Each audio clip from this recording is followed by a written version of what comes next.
අපෝයි තා පොඩ්ඩෙන් ටසල් නැති සාරියක් තමයි ගන්න වෙන්නේ. අමතක වෙලා තව පොඩ්ඩෙන් ටසල් ටික කපලා දානවා.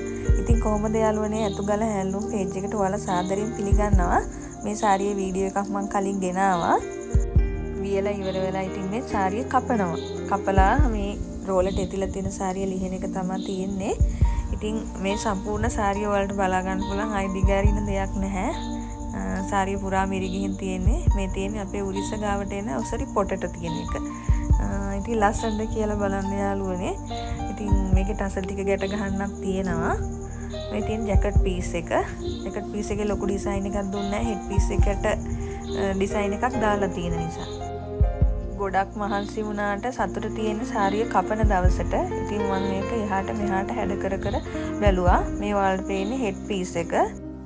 ඔසරියක් අඳිනකොට ගොඩක් හෙඩ් පීස් එක තමයි අපි බලන්නේ. ඉතින් හෙඩ් පීස් එකට මම ඒ හින්දා ලොකු ඩිසයින් එකක් දුන්නා. ජැකට් එකේ ලොකු ඩිසයින් එකක් නැහැ. පොඩි පටියක් තමයි ඩිසයින් කරේ. ඉතින් ටසල් ටික ගැට ගහලා ටසල් වලට බෝනික්කෝ අල්ලන එක තමයි මේ කරන්නේ. කළු පාටින් අල්ලනවා. සාරියේ ඩිසයින් ඔක්කොම කළු වලින් තියෙන්නේ. ඒ හින්දා කළු පාටින් බෝනික්කෝ දාලා සාරිය ඉතින් තවත් හැඩ කරනවා. මේ තමයි මගේ ලස්සනම පල්ලු සාරිය. ඔන්න ඉතින් වැඩ ඉවරයි. දැන් බලන්න ලස්සනද කියලා සාරිය.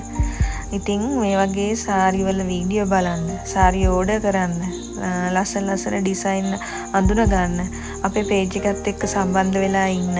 එතකොට අපේ WhatsApp group එකක් තියෙනවා අතුගල හැන්ලූම් කියලා. ඒකටත් join වෙන්න. අතුගල හැන්ලූම් YouTube channel එකත් subscribe කරලා තියාගන්න. ඉතින් ගිහින් එන්නම් අලුත් වීඩියෝ එකකින් ආයෙ අපි හමු වෙමු. पर सोच लो इस पल है जो वो दास्तां कल हो न हो